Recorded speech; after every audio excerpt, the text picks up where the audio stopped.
So I saw this thing pop up on ACV auctions and I knew immediately I had to have it. I've got a super soft spot for these old Big Bertha GMT 800s, man. I absolutely adore these things. They're relatively cheap to buy, maintain, and operate. You can work on them yourself.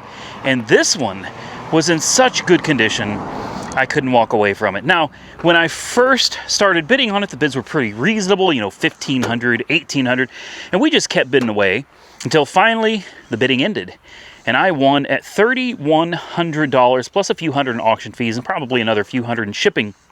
So I probably have right at $4,000, maybe just a little bit less than $4,000 into this thing. It's got 170,000 miles, a 5.3 liter and a 4L60 transmission. I'll tell you the reasons I bought it.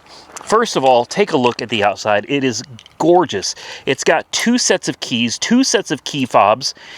This, I knew it. I didn't run the Carfax, but I could just tell, like, this belonged to somebody that really loved it. Now check this out. You remember this? The back window that would go up? It goes up. And what about this? Have you ever seen a Suburban that still had the factory roll-up privacy shade? I have never seen that. I didn't even know they came with it. Take a look at this. Open it up. Look at the condition of that carpet, would you? The sub in the back? Are you kidding me? And the removable privacy shade. I just love this. And you can extend it. If you push down the 3rd row seats, it has another spot way back there, so you can actually use the privacy shade for the entirety of the back. I'm gonna leave the 3rd row seats up though. Lots of chrome. Texas truck, its entire life. It has never been owned outside of Texas. In fact, it has always been owned by the same person until it got to this dealership. That means this truck is still a one-owner truck. Yes, 170,000 well cared for miles. It does not leak. It does not smoke. It has no issues at all. This is one of those scores that people dream about. All right, put the key in, if I can find the hole. Listen to that. Cold start too, guys. This thing hasn't been started today. In fact, this thing has not been started in 3 or 4 days. I've just left it sitting here. A little bit of wear on the steering wheel. This looks like from somebody that had a wedding ring on their finger, was kind of getting into it, you know what I mean? And they primarily drove with their right hand because the other side looks fine. Something I noticed about this, first off, is the Chevy Blazer steering wheel. This thing has no buttons on the steering wheel at all. There's nothing here to distract you from driving. The other thing I noticed was the driver's seat was in incredibly good condition. The seat belt's a little on the loose side, but there you go. Look at the seat. Not even bolster wear on this, guys. None. How do you do this? The center, nowhere. And take a look at this. Armrests for those long journeys. I'm gonna have to turn this air conditioning down. It's got freaking armrests. The dashboard. We'll take this off here for you guys. Look at this. Not a crack, not a scrape, not a scratch. You got a CD player. You've got computer climate control, OnStar, and a tape deck. All of your gauges, everything looks great, by the way. Nice cold air conditioning in the front and in the back. Yes, you've got air conditioning in the rear. Look at that. And yes, rear air is ice cold as well. And even better, take a look at these seats. Beautiful, beautiful shape. Now, to fold these down, you grab a hold of it, and look how clean. I mean, this looks like somebody never even had kids in here, you know what I mean? Then you pull this, and then you fold the seat down. And it's got these little covers, all right, because there's a dip here. If you fold that 3rd row seat down, then you fold these down, this cover goes over that floorboard so that it gives you a nice flat surface. So there's not really any transition. And then to lock it down, you just lift this up and lock it back into place. To put your seat back, just flip, flip, and you're done. Are you kidding me? Look at that headliner. There's not a sag, not a rip. Look at these door panels. They look I am blown away. Even still says child security lock. This is factory tint. It's factory because it has the factory sticker for the child lock on top of the window tint. That's factory. Same thing on the driver's side, which has seen all 170,000 miles of wear.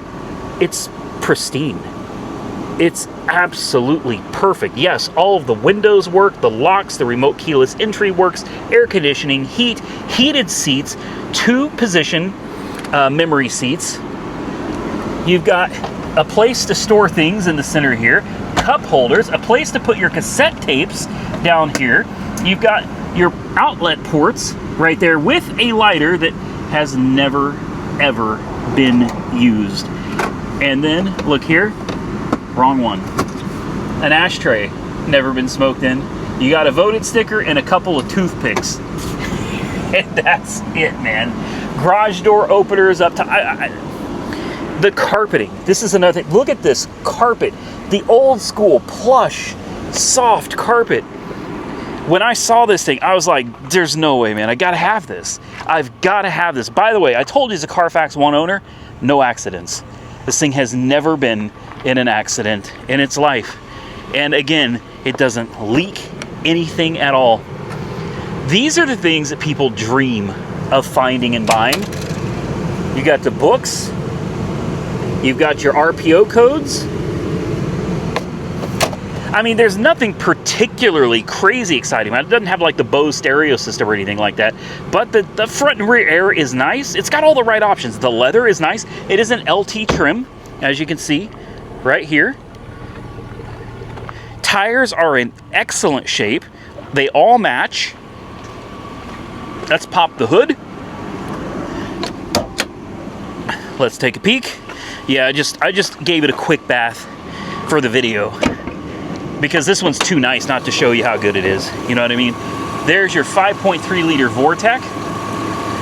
Carfax report shows very recently they flushed the brakes, they changed the belts, and they changed the pulleys. So air conditioner belt and the serpentine belt both replaced, and an idler pulley and a tensioner pulley also replaced as well. Will you just listen to this thing purr? No smoking, no rattling, nothing. The trucks you used to be able to work on, the things that we've forgotten about.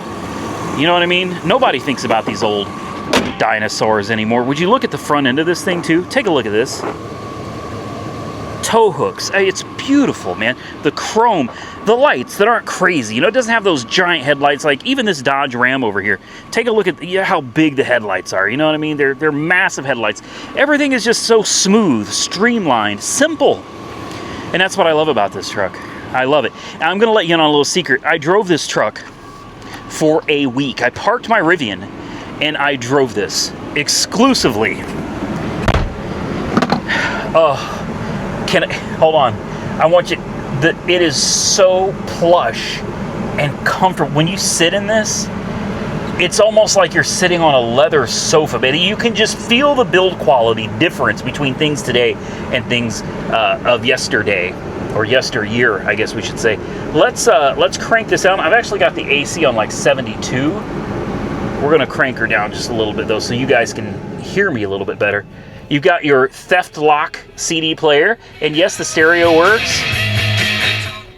And of course, I've got it playing, you know, 90s music. I drove this thing for a week, and I gotta answer this. Now, while I didn't put a whole lot of miles on it, I did drive this thing just a hair over 400 miles, and I even just filled up the tank. It's ready to go. Like, this thing came to me clean and ready to go. Look at that. You've got the directions and the temperature in your rear view mirror. There are no backup cameras. There's no anything. There's nothing fancy. Cruise control works. Intermittent wipers work. Front and rear. I mean, everything on this functions with no warnings on the dash. It's perfect. Now, I wanted to do a test drive of this for a week versus my Rivian. And I'm going to come out with a separate video because I have a very firm understanding now of the things that I would miss if I went back to driving something like this. And the things that I just don't miss at all that you'd probably be surprised about. I'm not going to give those away in this video because I'm going to do another video about that. But I was surprised after driving this thing for an entire week how much I enjoyed this. how much more connected to the driving experience I am in something like this. It doesn't have any of the modern tech, and that's a bad thing in some ways, but it's also a good thing. There's very little in this to distract you from just enjoying the drive. I brought Nick in this. I brought my fiance. We all went out. We have cruised in this thing. And I'm here to tell you, everybody that rode in this had the same thing to say. Wow, this is nice. This is really comfortable. You think about all these modern cars, it's like with all the technology, with all the gadgets that we have today, I think what I figured out is the purpose of all the gadgets and gizmos is to take your attention away from how poor the driving experience of these new cars actually is. You've got to have your attention on something else so you're not focused on how crappy these new cars are. Let's take this off here because it's kind of getting, it's putting a reflection in my windshield. Guys, I want you to see this. I am cruising at 65, almost 65 miles an hour. It is quiet in here. It is smooth. This is one of the most comfortable vehicles I have had on my channel in a long time. In fact, I have loved this thing so much that I am on the fence trying to decide whether this is something I want to sell, or for right around $4,000 after my auction fees and shipping costs, I don't have to put any money into this. You know, if I was going to keep it, I would do a transmission service. I would flush the fluid and change the filter in a pan gasket. The oil's perfectly clean. The coolant was recently done as well. I mean, this thing has already had so much service. There's really nothing you would need to do to it. But if I was going to keep this, like if this was going to be my daily, guys, I'm here to tell you, I put 70 or so miles a day on my vehicles, typically. For something that's going to be working for me, I would do a transmission service and a rear diff service. And that's it. That's all I would do.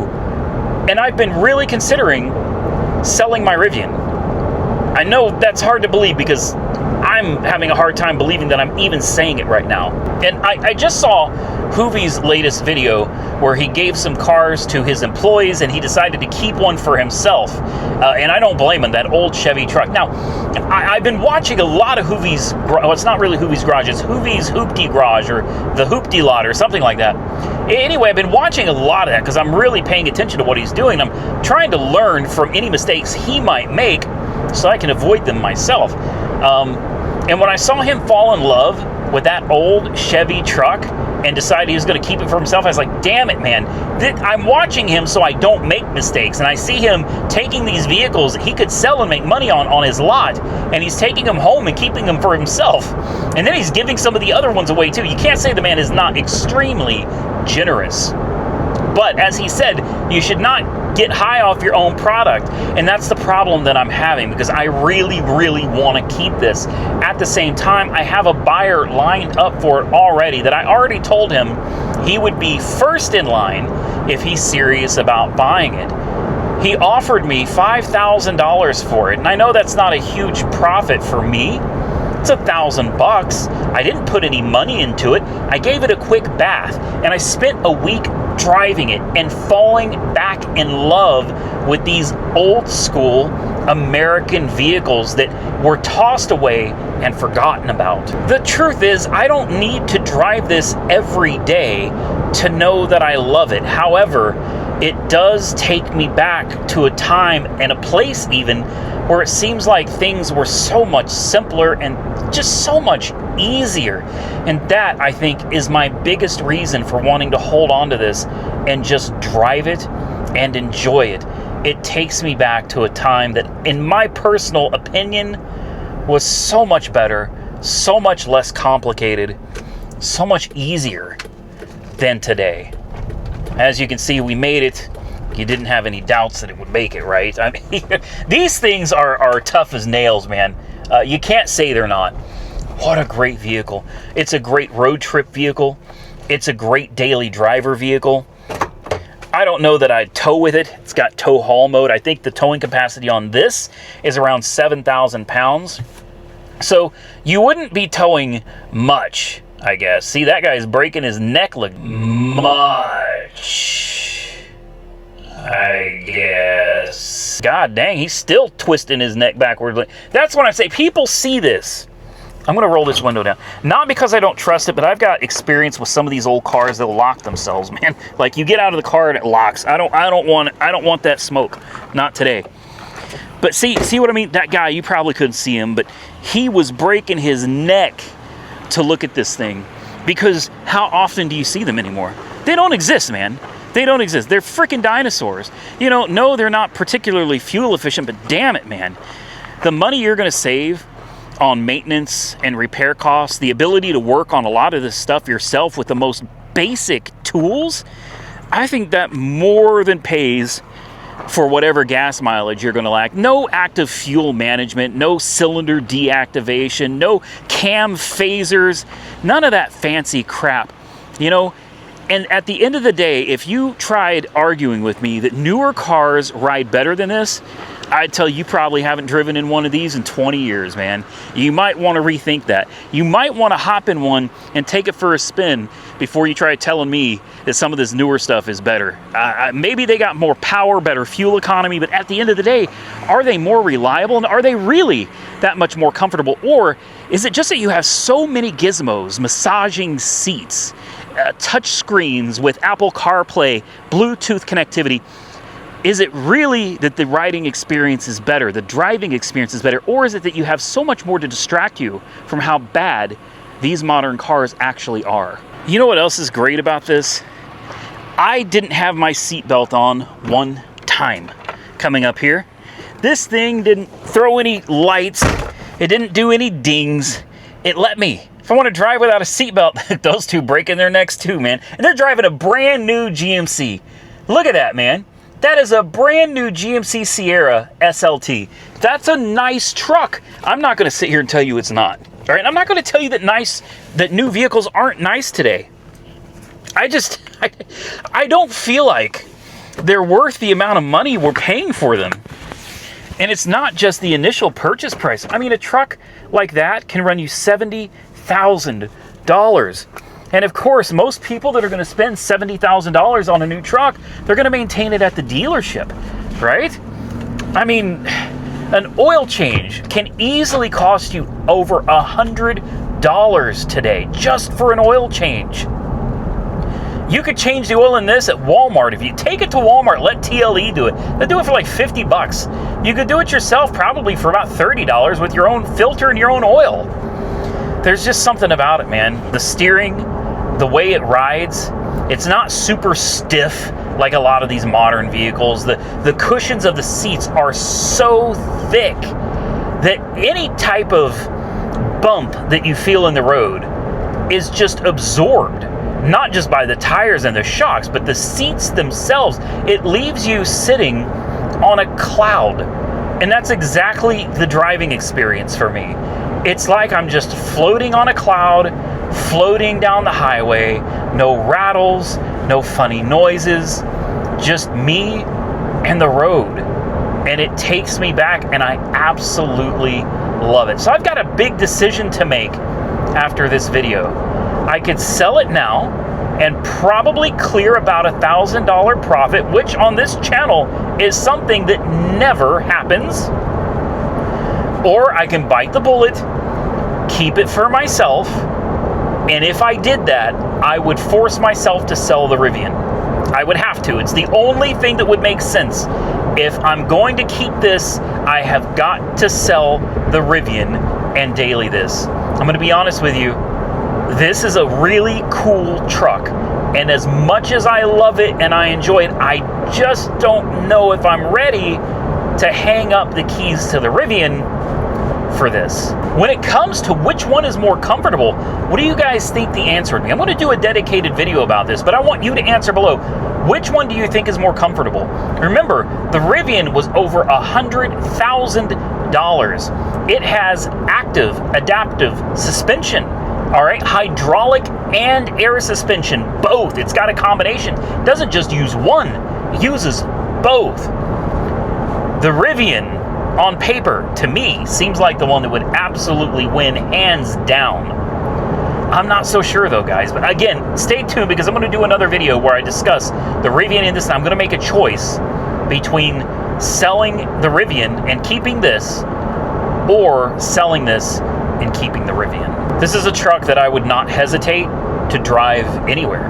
I would pack the dogs, Nick, and Jessica up tomorrow, and I would drive to Indiana without hesitation. This thing, over the last 400 plus miles, has given me absolutely no problems. You don't get lucky like this at the auction very often. It is almost never that you win on a scale like this, especially for a truck like this that only cost me a $3,100 winning bid. A one-owner Texas truck. You know what that means? Texas, it's no rust, man. No rust, no bolts that you're not going to be able to get off. No oil leaks. This never happens, especially to me. I feel like I won the lottery on this, and because of that, that's also kind of driving me not to sell it. But at the same time, if we did sell this, it would be our first sale from the car lot, and it would be our very first profit. I don't know, guys. Drop a comment below. I need your help to make a decision. Now, this is not a super long video because, and I'm thankful, let me say, I'm thankful that this thing is so nice. I should run the Carfax reports before I buy these things, but generally I end up in the auctions as they're happening right before they're ending. And I don't have time to sit there and run a Carfax report. But if you need a Carfax or an auto check report, I've got a link down in the description below. It's like $5, okay? Forget paying $50. It's like $5. I'm going to put a link directly below the video. Go check them out. They will take care of you. Trust me, I use them all the time. I've been using them for years and years and years. You cannot go wrong with them. But there's no time for me when I'm in an auction to run a Carfax report. So I just hope and pray, that, well, we'll see what happens. When I saw the Carfax on this, I was so happy. I was like, oh man. And seeing and listening, you guys are listening. We did the whole trip together. You've heard this thing. You've heard it go down the road. Listen to it. Look at the gauges. Automatic headlights. Traction control. Rear wipers. Memory seats, heated seats, power windows, locks, power mirrors, CD player, tape player, front rear, heat and air conditioning, 3 power ports, cup holders, and a place to put your pew-pew or something. And for pins, you can put your pins, your insurance, and registration cards right here. Do you really need anything more than this in a daily driver? Like, do you really need anything more than this? I think, in my opinion, this right here was as good as it got for us. This is as good as we are ever going to have it.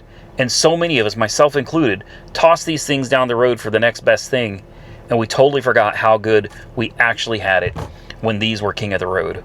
I know it's probably getting on y'all's last nerves. I'll stop with it. But I'm in a place where I'm don't get me wrong, I wouldn't go back to like the 90s and 2000s, just because my life was in really bad shape. I was in bad shape. Things were really bad for me during that era. However, I can't help but miss everything other than the way my life was. Everything. I miss everything. The sights, the sounds, the smells, the tastes, the cars. God, I freaking miss it, man. I'm going through something. This has got to be a midlife crisis. That's what it's got to be. I'm 46 years old. This has got to be like, this is like menopause, except for men. Like, I'm just missing the hell out of everything. And when I saw this truck, it took me back. And it's like back then, good Lord, guys, back in 2000, I was 20 years old. I was a loser, man. I mean, honest to God, I was worthless. I was a total loser, real POS.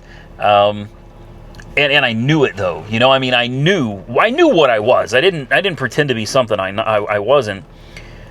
But like, I think back to those days, it's like, man, I spent most of my time walking, shoe leather express. I never had a nice car. And because of who I was and where I came from, I just assumed I was never going to have anything in life. You know, I knew I would see, you know, a nice car like this drive down the road, and I'd be like, man, that's cool. Or Fox body, you know, or an old Camaro, you know, or something. I'd see those nice cars, and I'd be like, wow, boy, they're just watching people drive. You can see how much they're enjoying it, you know, how much they love those cars. As I'm walking down the street, soaking wet in sweat, you know, sweat dripping off my hat, and wearing shoes that are 3 sizes too big with toilet paper stuffed in the front to try to keep them from folding up on me. I swear to you guys, I'm not making any of this up. I ain't making none of this up. I remember seeing all this thinking, God, you know, that's nice. Good for them. I was never jealous, never hateful towards people that had more than me. I was just envious, really envious of it. And it's crazy because here I am today, and I've managed to, you know, do all of this. I managed to accumulate all of these cars and all of this stuff, and, you know, I got a few properties. I'm not rich by, I'm not even close. I do okay, though, you know, like, I'm doing okay, and I get to drive these old cars. It's like, I couldn't afford them then, but I could afford them now. Now that they're old, and now that I'm old, we can finally be together, you know? I don't know. That's... I gotta stop. Listen, I'm gonna get out of here, ladies and gentlemen. I had so much fun not just filming this, but the videos, all of the videos I've been filming lately. I feel invigorated, like stirred up, you know what I mean, in a good way. Like I'm excited. I'm happy. I'm really energetic about this every time I go to make a video. Before it was just like, I gotta make a video today. I gotta make a video. Today it's like, dude, I want to get to the car lot. What am I going to film today? There's so many freaking cars to choose from. What am I going to film today? I had to do the Suburban, man. I had to do the Suburban. And I want to thank you guys all for this. You guys have all been very supportive. You've been so supportive of me throughout all of this, throughout this slump that I had been going through. I think you guys probably noticed it too, man. I've been going through something, you know, and I still am. It's not like I'm not, but I feel so much better. So much energy, and just, God, I'm excited. I'm really excited and hopeful that we can turn this into something, man. And I don't know what we're going to turn it into, but I'm excited for whatever the future holds, and I'm super excited to buy more trucks just like this. If you guys are excited as I am, and if you're enjoying this content as much as I'm actually enjoying making this for you, do me a favor, hit that thumbs up button and let me know. Consider subscribing to the channel if you're not already subscribed. I'd sure appreciate it. And until next time, stay safe out there, everybody. I look forward to seeing you all again tomorrow in the next one. What should I film tomorrow? Huh. Out of all the cars out here, drop a comment. What would you like to see?